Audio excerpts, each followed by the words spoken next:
네, 반갑습니다. 이제 우리 진도 아마 다 끝낼 수 있을 것 같아요. 이번 시간. 딱 끝내고, 여러분들 딱 주말에 복습하시고, 그렇게 잘 보낼 수 있으면 좋겠습니다. 이어가 보겠습니다. 이제 신라 말에 좀 동요되는 부분, 신라 말의 아주 혼란스러운 상황을 한번 볼 텐데, 일단 왕위 쟁탈전으로 정치가 굉장히 혼란스러웠습니다. 그러니까 중앙 정치가, 귀족들끼리, 진골 귀족들이, 자기들 나름대로 경제적 기반도 막 강화하고, 군사력도 양성하고 하면서 사병을 다 소유하고 있었거든요. 그러니까 각기 이제 너무나도 힘이 세지니까, 왕에 다 도전하는 전부 다 사실 왕족들이니까 그 왕위를 잇기 위한 권력 다툼이 엄청나게 치열하게 전개가 됐고 이런 왕위 다툼이 엄청 치열하게 나타났던 때는 나이 어린 해공왕이 이제 왕위를 계승했는데 귀족이 반란해서 해공왕을 피살시켜요.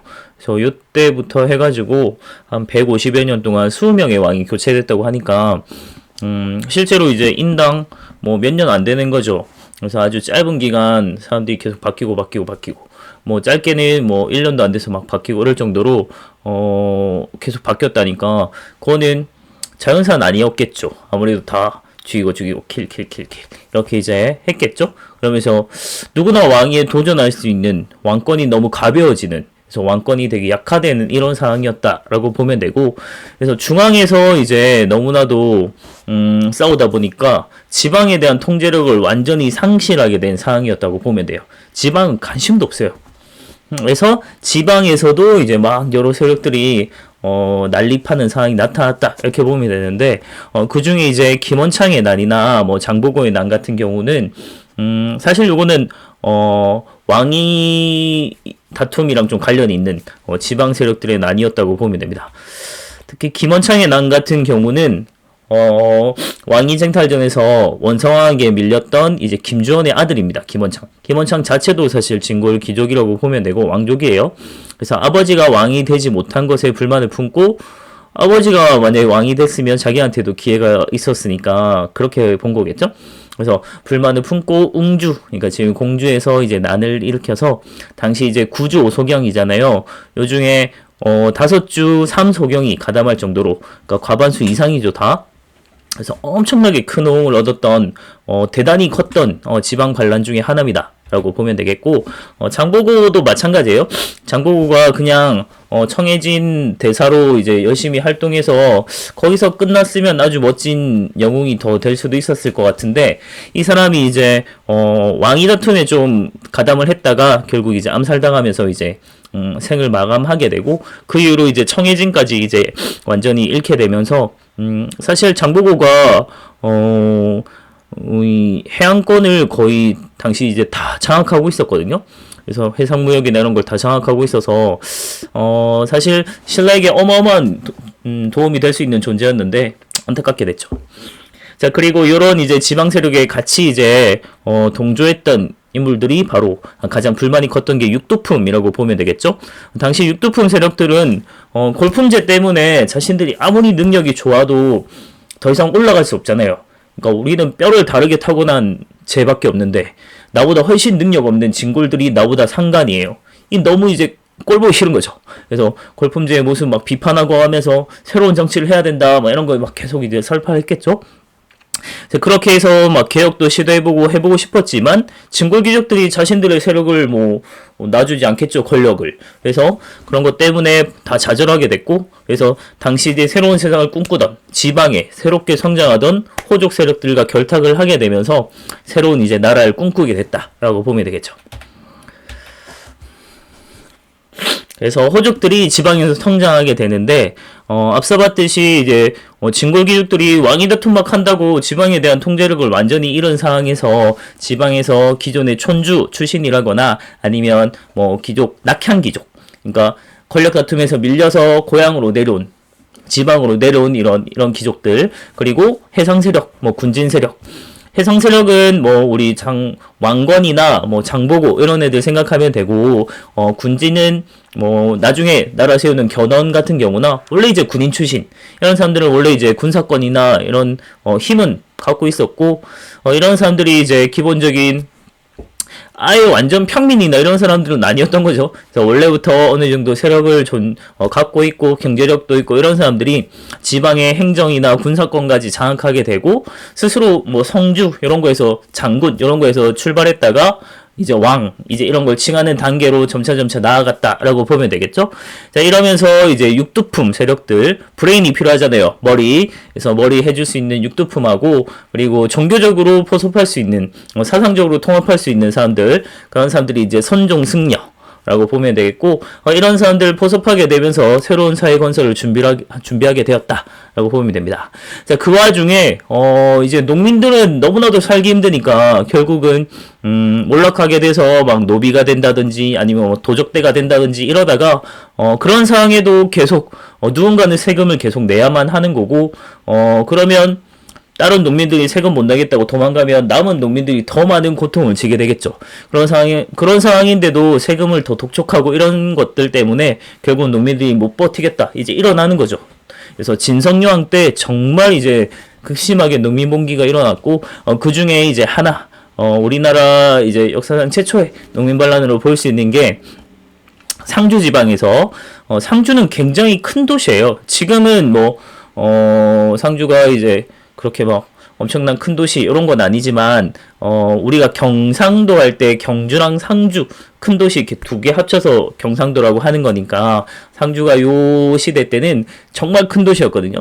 근데 거기서 이제 농민봉기 원종이랑 애노라고 하는 농민이 같이 난을 일으켰고, 그래서 요게 이제 전국적인 농민봉기로 발전하면서 요렇게 막 들고 일어난 농민들을 호족들이 자신들의 백성으로 막 끌어들여요.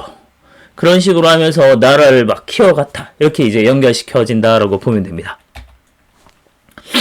자, 그래서 이제 농민봉기를 이용해서 새롭게 이제 기원이라든지 뭐 양길, 뭐 견언, 궁예. 궁예는 원래 양길의 부하였습니다. 이런 사람들이 이제 점차 농민들을 자신들이 이제 포섭하게 되면서 자신들을 백성으로 삼고 막 나라를 세우게 되는 이런 상황으로 성장을 한 거죠. 그 대표적인 인물이 이제 궁예와 견언이라고 보면 되겠고, 먼저 후백제 한번 보겠습니다. 정확히 딱 900년에 세워져요. 900년. 이제 후백제 같은 경우는, 견언이 이제 완산주, 지금의 이제 전주라고 하는 곳이죠. 예, 한옥마을, 그 전주에 이제 도읍을 했고, 전라도, 충청도 지방 대부분을 차지하게 됩니다. 사실 이제 견언이라고 하는 사람은 상주 지방 출신의 그냥 군인이에요. 그러니까 경상도 사람입니다, 사실. 그래서 사실 이 후백제 이런 거랑 아무 관련이 없어요. 백제랑 그런 관련성이 없는 사람인데, 요 전라도나 충청도 지방 요런 지역이 이제 옛 백제 지역이니까 요 사람들의 이제 신라에 대한 반감 요런 걸 좀 이용하려고 한 것 같습니다. 그래서 자신의 건국 정통 정당성을 요런 거에서 좀 찾았던 것 같고, 그래서 이제 후백제라고 이름을 붙이게 됐죠. 요 육두품 출신의 많은 인재들을 등용하면서 나라의 체제를 아주 잘 갖춰갔고, 초창기부터 아주 뭐 중국이나 일본과도 외교 관계 막 유지하고 하면서, 신라에게는 굉장히 적대적인 그런 태도를 보입니다. 그래서 수도까지 막 쳐들어와서 왕을 때려 죽일 정도로. 그래서 왕을 굉장히 모욕하고 막 이런 정도로 신라에 대해서 굉장히 적대적인 모습을 보입니다. 근데 참 희한해요. 견훤은 원래 신라 출신 내 밑에 이제 하급 군인이었거든요. 그런 사람이 신라에 대해서, 나는 후백제라고 하는 탈을 쓴 다음부터는 굉장히 반감을 보이면서 신라를 압박하는 이런 모습이 보입니다. 그리고 정확히 901년, 1년 후에 후고구려가 이제 건국이 됐는데, 궁예가 처음에 송악에 도읍을 했어요. 개성이라고 나중에 부르는데, 이 왜 송악이냐라고 하는 점을 한번 생각해보면, 궁예는 사실, 뭐 태생이 되게 불분명하긴 하지만, 뭐 썰에 의하면, 신라의 왕자 출신이다 이런 얘기가 있죠. 그래서 근데 좀 출생부터 꼬였죠. 그래서 뭐 태어나면 안 됐어야 되는데 뭐 태어나서 막 아주 뭐 불운한 존재라니 뭐 이런 것 때문에 어릴 때부터 이제 죽임을 태어나자마자 바로 죽임을 당할 상황에 놓였는데, 이제 이걸 이제 빼돌리는 과정에서 뭐 이렇게 몰래 궁에서 탈출하다가 이제 던졌는데 밑에서 유모가 봤다가 이제 한 손으로 푹 하필 눈을 찔러가지고 애꾸가 됐다는 뭐 그런 이제 여러 썰이 있는데, 그런 궁예가 뭐 얘기해 보면 결국 이제 뭐 신라의 왕족 출신이든 아니든 거기서 이제 도망치는 관계, 그리고 그러면서 굉장히 궁핍한 삶을 살아야 했고, 유모랑 같이 뭐 탁발승도 됐다가 막 빌어먹고 막 이런 것들 막 생각해 보면, 그러다가 이제 나중에 이제 도적대 집단에 막 들어가기도 하고 막 이러거든요. 그래서 굉장히 좀 힘든 삶을 살았던 사람이라 기존에 이제 원래 귀족 세력들처럼 뭔가 세력 기반이 없는 사람이에요. 근데 이 성악 출신의 이제 해상 세력이었던 왕건 집안은 엄청나게 이제 경제력도 좋고 군사도 많이 갖고 있고 세력 기반이 아주 탄탄한 사람이거든요. 그 사람을 자신의 부하로 두게 되면서 이제 2인자로 하게 되면서 요 성악에 처음에 도읍을 하게 된 거고, 요 지역이 이제 경기도, 강원도, 충청도 일부 이런 걸 차지하게 되면서 이제 옛 고구려 지역이니까 이제 후 고구려라고 이름을 붙이게 됩니다. 자, 그러다가 뭐 여러 번 천도도 하고 뭐 국호도 바꾸고 이런 과정을 보면 아마도 궁예가 왕건과의 좀 그런 좀 알력이 좀 있었던 것 같아요. 그래서 아무래도 성곽에 계속 있다 보면 여기는 왕건의 근거지였기 때문에 자신보다 왕건이 너무나도 힘이 세지는 걸 좀 경계한 것 같아요. 그래서 철원으로 이제 아예 왕건의 세력 기반이 아닌 곳으로 막 천도를 하기도 하고 국호를 바꾸기도 하고 여러 가지 노력을 했는데, 또 나름대로 이제 능력 중심의 등용 추구한다고 새로운 간등제도 마련했고 뭐 이런 것들 체제를 아주 잘 갖춰갔습니다. 이런 상황에서 이제 신라는 통제력이 더더욱 이제 약화되면서 이제는 그냥 세력이 완전히 줄어서 경주 일대만 그냥 영향력을 행사하는 이런 상황에 놓이게 돼요. 그래서 후백제랑 후고구려가 쫙 나머지 애들을 다 병합해가면서 이제 후삼국 시대가 성립이 됐다라고 보면 됩니다. 근데 세력 규정을 보면 처음엔 이제 후백제가 엄청 셌고요. 그러다가 이제 후고구려가 영토 자체는 제일 넓다고 볼 수 있고, 그다음에 이제 신라는 그냥 경주 일대에만 조금 남아 있는 막타 먹으면 될 정도, 이제 빨피라고 보면 돼요. 이런 상황에 놓이게 됩니다.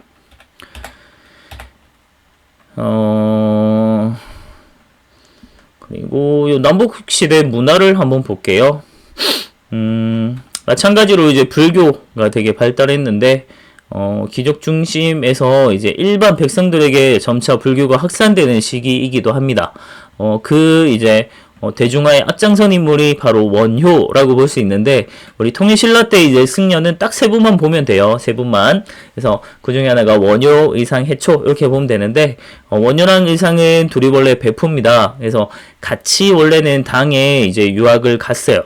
그래서 도당 승려라고 볼 수 있는데, 둘 다 사실은 이제 가는 도중에 이제 동굴에서 이제 좀 쉬다가 새벽에 이제 딱 깨서 이제 원효는 이제 아주 시원하게 물을 한 잔 팍 드링킹했죠.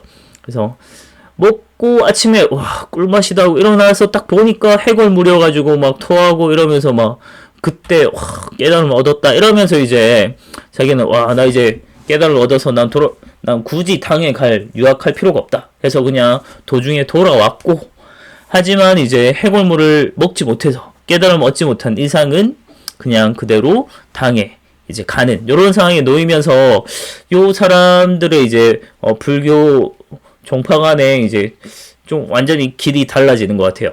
그래서 원효 같은 경우는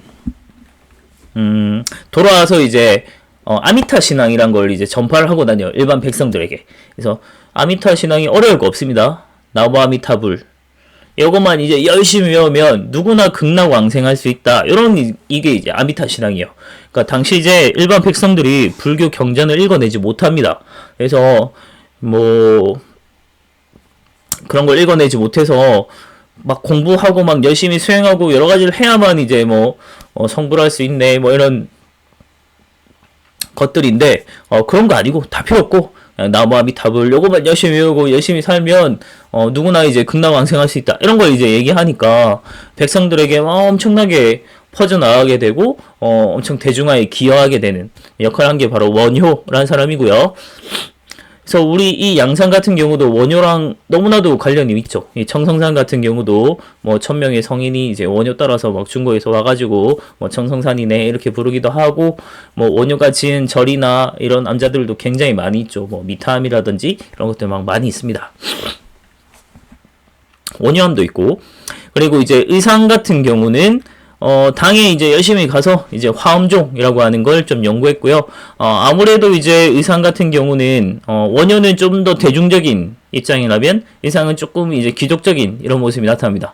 그래서 신라 화엄종 이런 걸 이제 개창을 했고, 이제 영주의 부석사 등 아주 많은 절을 건립하는데 기여한 인물입니다.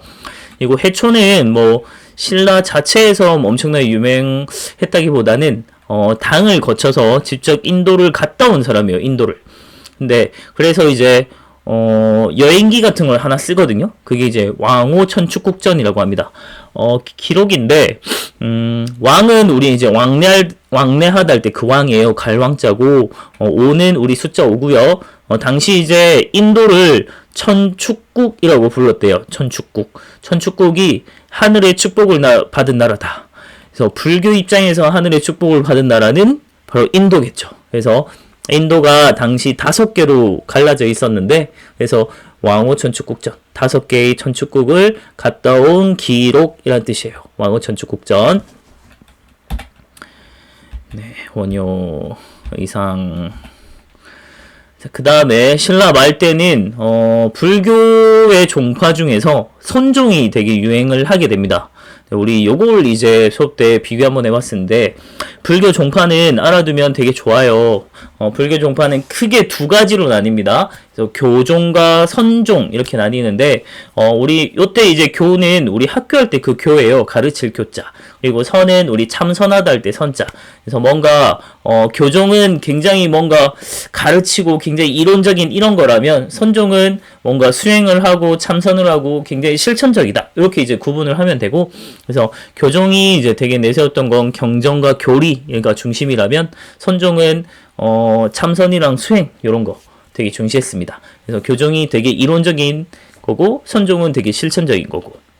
그리고 그래서 그러다 보니까 이런 경전이나 교리를 이해하고 읽어낼 수 있는 지식 수준을 갖춘 건 왕족 그리고 귀족이겠죠. 그래서 이런 사람들은 교종을 주로 믿었고, 선종은 주로 이제 백성들, 글 없이도 이제 열심히 수행 쌓고 이러면은 공부 안 해도 누구나 이제 극락왕생할 수 있다. 이런 것 때문에 이제 선종을 백성들이 많이 믿었고, 요런 백성들을 포섭하기 위해서 호족들이 선종을 굉장히 지원을 많이 해줍니다. 그런 것들 때문에 호족이 백성들이랑 이 선종으로 같이 사상으로 통합이 되는 거예요. 그래서 교종은 이제 통일 초기에서 되게 유행을 했습니다. 귀족 불교 이런 거라서 귀족이 되게 좀 잘 나갈 때는 이런 교종이 되게 좀 인기가 있었고, 다음 선종은 신라 말 때 이제 백성들을 중심으로 되게 인기를 얻어서 호족들이 막 지원을 해주는 이런 상황이에요. 그래서 교종은 5개 절 있거든요. 유명한 절. 그래서 오교라고 하는 거고, 다음에 선종 같은 경우도 9개의 유명한 산이 있어요. 선종 절인. 그래서 요걸 구산선문이라고 하는데 중심으로. 근데 요 위치가 굉장히 절묘합니다. 대체로 이제 구산선문의 위치는 전국적으로 흩어지는 지방이에요. 지방에 여러 호족들이 지원을 해주면서 대대적으로 발전을 했다. 이런 걸 볼 수 있어요. 그래서 이런 선종이 이제 전통적인 권위를 막 부정하고 문자 몰라도 돼 이런 것들 때문에 호족과 백성들의 환영을 많이 받게 되면서 발전을 하게 된 거고, 거기에 이제 풍수지리설, 풍수지리설이 신라말 도선에 의해서 보급이 되게 되는데, 뭐 우리 배산임수, 뭐 뒤에 산이 있고 앞에 물이 흐르고 이러면 여기 명당이네, 뭐 이런 얘기 하는 게 이제 풍수지리설이에요. 뭐 여기는 뭐 수맥이 흐르고, 뭐 자는 머리는 뭐 북쪽에 두면 안 되니, 뭐 이런 얘기 하는 게 이제 풍수지리설인데, 땅의 기운에 따라 근데 이 풍수지리설 자체가 이제 중요한 것보다는 사실 이런 겁니다. 만약에 당시 이제 신라 입장에서 본다면 가장 중요하고 가장 좋은 기운을 가지고 중요한 땅은 어디겠어요? 아마 수도인 경주겠죠. 금성일 텐데 그 외에도 지방에 아주 중요한 땅들이 많이 존재하는 명당들이 있다는 거예요. 그래서 요게 이제 호족들 입장에서는 자신들의 사상적 기반으로 삼기 아주 좋죠. 지금 내 땅이, 내가 갖고 있는 요 땅이 요게 나라를 세우면 와 엄청나게 번영할 거야, 태평성대를 누릴 거야, 이런 걸 이제 뒷받침해주는 게 바로 이제 풍수지리설이라고 볼 수 있는 거죠. 그래서 기존에 이제 신라 정부의 권위에 도전할 수 있는 그런 사상적 기반을 마련해 준 게 바로 풍수지리설이다, 이런 걸 볼 수 있는 거고, 이런 것들이 이제 다 합쳐지는 거죠. 그래서 새로운 정치 이념이 제시가 됐는데, 기존에 이제 유투폰 출신의 유학자들 때문에 유교, 그리고 선종 승려, 그래서 선종, 그리고 풍수지리설, 이런 것들이 이제 같이 이제 뒷받침되면서 호족 세력들의 엄청난 사상적인 기반이 되어줬고, 그리고 새로운 사회 건설하는데 아주 큰 영향을 끼치게 된 거다라고 볼 수 있는 거죠.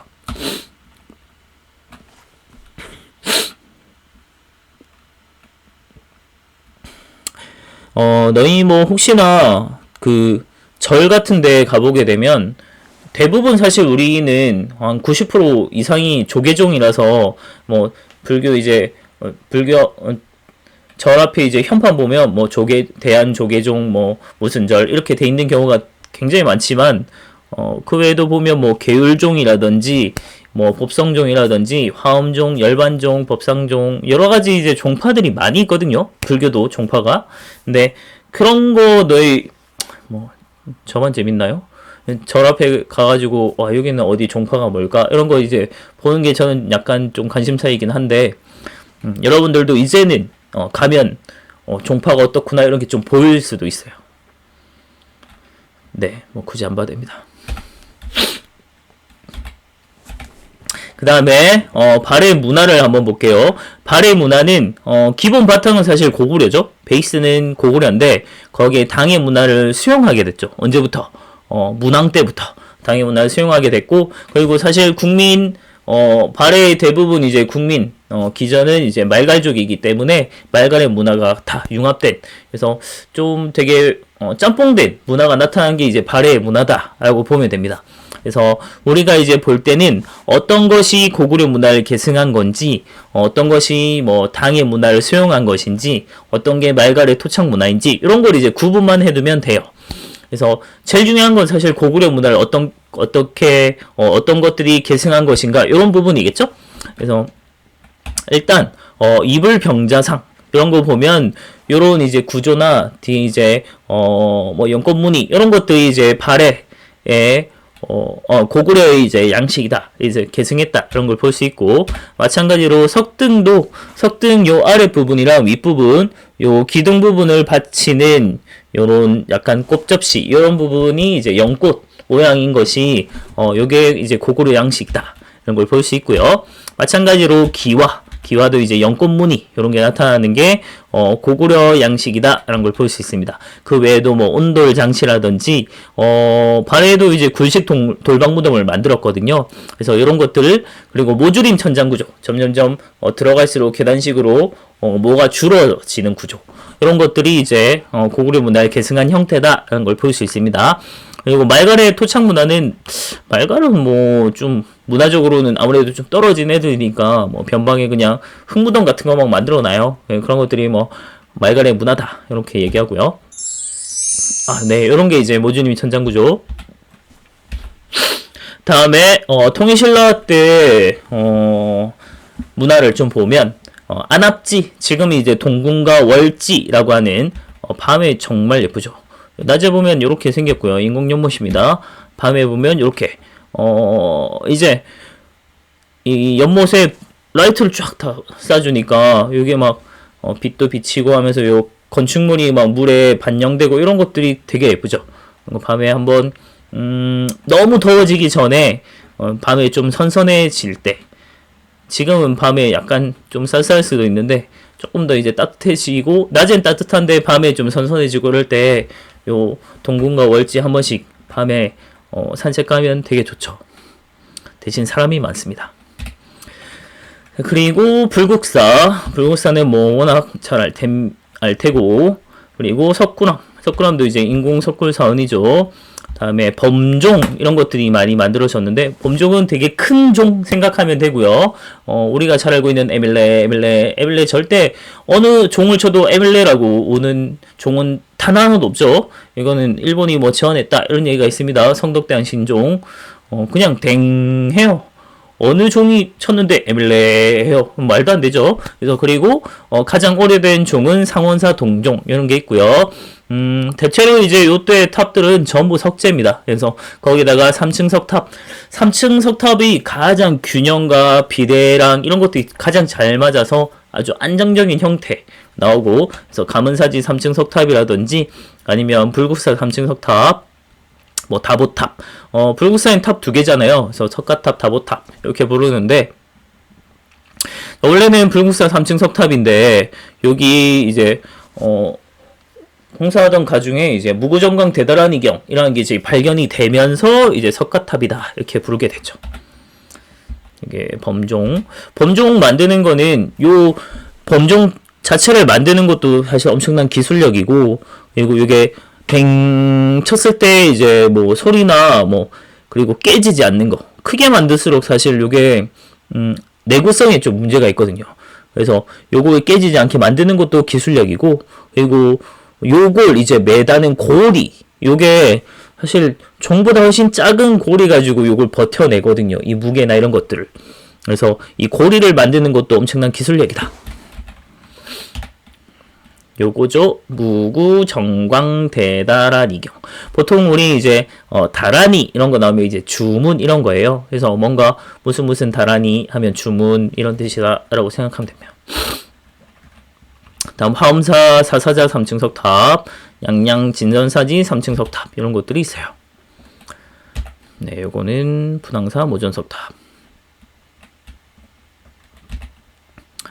네, 대체로 이런 3층 석탑의 형태가 많았고요. 다음 고분양식 돌무지 덧널무덤에서 이제 굴식 돌방무덤, 거의 이제 통일신라 때고 오게 되면 거의 대부분 굴식 돌방무덤 때 형태로 가고, 대신에 신라는 항상 뭔가 더 해요.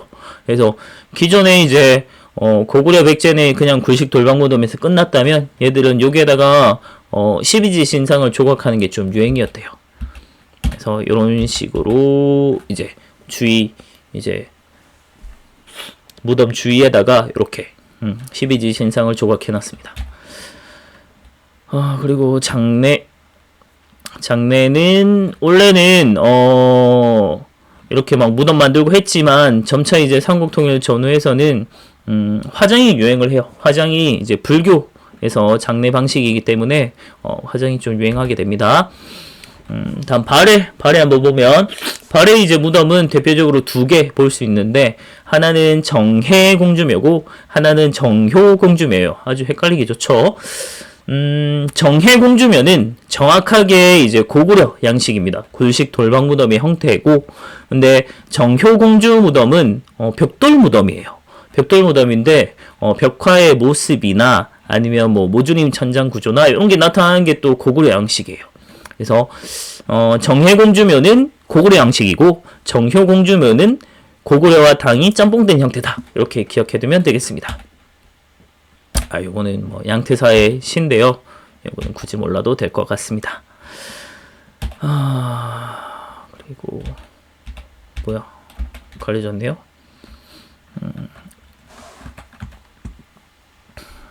잠시만. 여기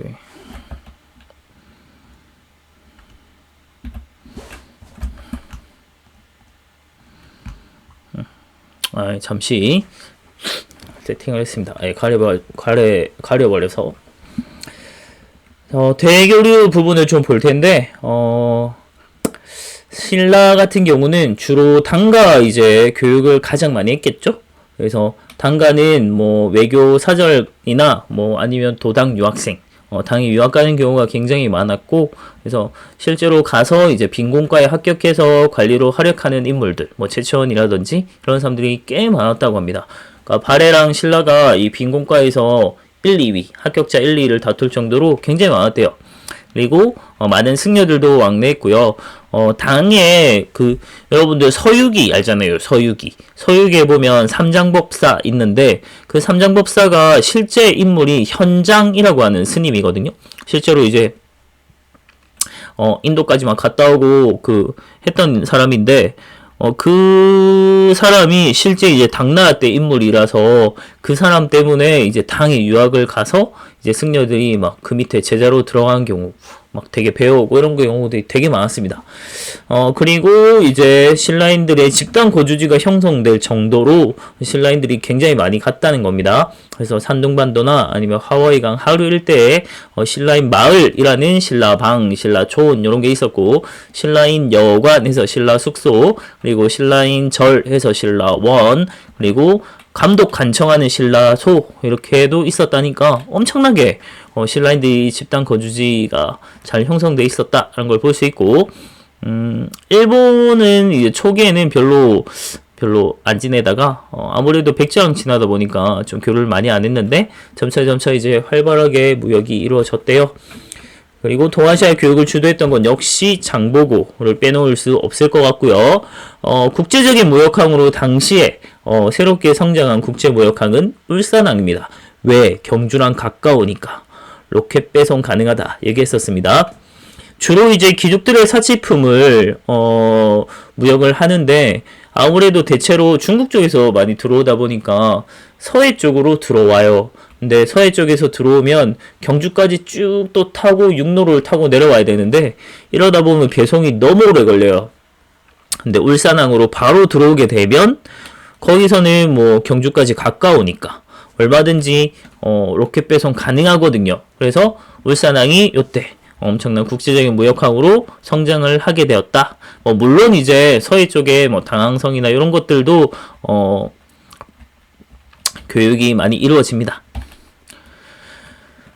그 다음에 육두품 출신의 유학자들이 이제 브레인 역할을 하면서부터 엄청나게 중요한 세력으로 성장을 하게 됐고, 그래서 이런 대표적인 유학자들이 많이 활동을 했습니다. 외교문서 작성에 능했던 강수라든지 원효의 신기한 자식이죠. 설총 같은 경우, 그리고 뭐 김대문, 최치원 이런 사람들이 있다고 보면 됩니다. 그리고 좀 특이한 게 이제 약간 과거제가 도입되기 이전에 좀 과거제 같은 건데 원성왕 때 독서상품과라는 일종의 이제 관리 임용 제도를 시행을 했는데 말 그대로 독서니까 유교 경전을 얼마나 읽었느냐를 가지고 시험을 쳐요. 그래서 학문 성적에 따라 1등급, 2등급, 3등급, 상중하 이렇게 나눠 가지고 그에 따라 이제 관리를 임용한다는 그런 제도인데 아주 괜찮죠. 능력주의잖아요. 능력만 되면 얼마든지 관직에 오를 수 있는 이런 제도인데 실제로는 골품제 때문에 독서상품과가 제대로 시행되지 못합니다. 아주 안타까운 거죠. 능력주의로 나아갔으면 사회는 훨씬 더 많이 바뀌었을 겁니다. 자, 요거는 토항소 경문. 그 다음 발해 같은 경우는 수도 상경 중심으로 5개의 대교통로가 있었어요. 그래서 당에는 조공도, 영주도, 바닷길, 육지길 다 있었고요. 거란은 거란도, 신라는 신라도, 일본은 일본도 이렇게 다 교류를 했다고 합니다. 당가의 교류도 산둥반도 이런데 등저우나 발해관 이런 게 이제 지어질 정도로 당가도 이제 역시나 교류를 많이 했고요. 네, 여기까지 하면 끝. 시험 범위 드디어 끝입니다. 시험 잘 볼 수 있길 바랍니다. 시험은 제가 쉽게 내려고 많이 노력했어요. 하지만 여러분들도 마찬가지로 노력을 해줘야 된다는 겁니다. 가만히 앉아서 그냥 좋은 성적을 바라면 사실 그건 안 되죠. 저도 최대한 노력을 했습니다만 여러분들도 마찬가지로 노력을 해주셔야 됩니다.